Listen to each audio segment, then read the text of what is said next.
Back to the channel. So today we're going to look at project templates, and I'm going to specifically speak on this only relative to sort of redundant tasks that Akai actually hasn't implemented or changed, and that is when you start a new project. So let's just go into a new project. I'm going to explain to you really the motivation behind this.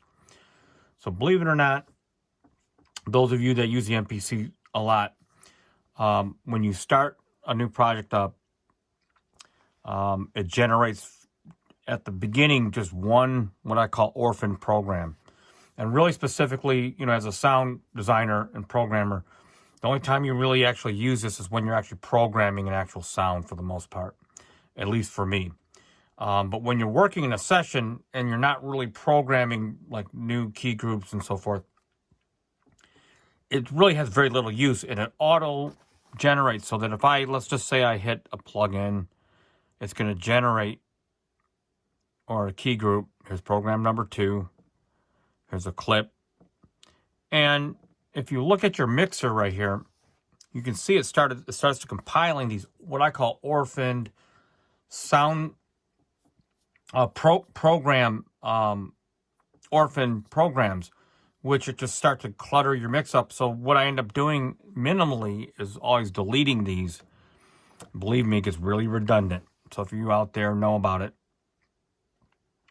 So if I go into here, I would have to delete all this stuff because I don't want that stuff trolling inside all my mix windows and all that. So the reason why I did the templates for 2 reasons. One, predominantly to get rid of that. So if I go into browse, I'm going to go pull up a template, and I'm going to pull up, it's in right here. Let's see. We're going to go to oops. It's actually going to be on the computer. That's why I'm not in standalone today. So let's just go back to the document. So what I'm going to do is I'm going to go into my quick template, start. And what's going to happen is it's going to automatically compile all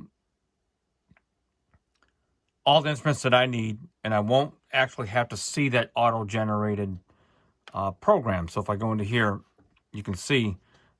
So what I've done, and here's a little tip, I've loaded a couple basses, 2 or 3 basses, 2 or 3 melodic leads. Now this is for my style of workflow, like a piano and a couple of drum programs and 1 guitar. Now that's really specific for me, so I'm not really recommending that. But what that has done, and all I did, as you can see here, is I've got just 5 different categories of tracks just to get me started. They're already named, so I don't have to rename them, because that's something I find myself doing every time, is renaming. And so what we're basically doing is taking these redundant tasks, and we're turning it into almost a macro. So that way, so this lead here can be that one. And the good news, so if I go into drums right here, I've got the fat,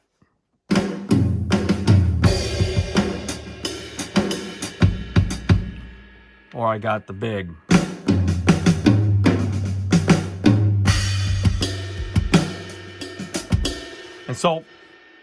And it just allows me to just like hit the gas pedal and drive and go without doing all that other stuff to start up now. But it really, the purpose really for this is to reduce the redundancy of some of these things. And by the way, it's not like you're stuck with this.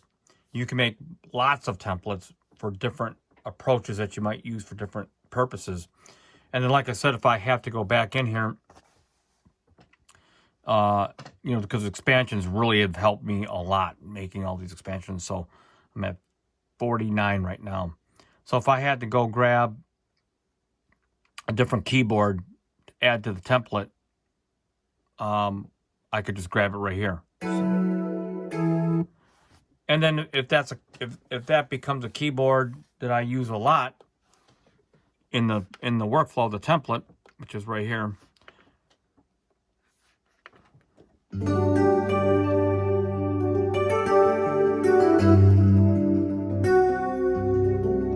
Okay.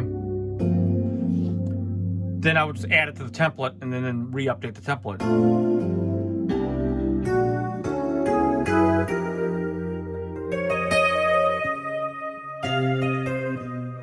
Okay, so this would be definitely the only way I would suggest if you want to sort of bypass all that auto-generating of a program and all that. But again, this is really specific to my workflow, but universally for everyone, it's always going to create those kind of things. And then keep in mind, there's other things in your template that I'm not really concentrating on or mentioning, but tempos, time signatures, and perhaps in another video, I'll talk about changing time signatures and some of the tricks and stuff. So until next time, thanks for coming back. Hope this helps out. Until next time, peace out.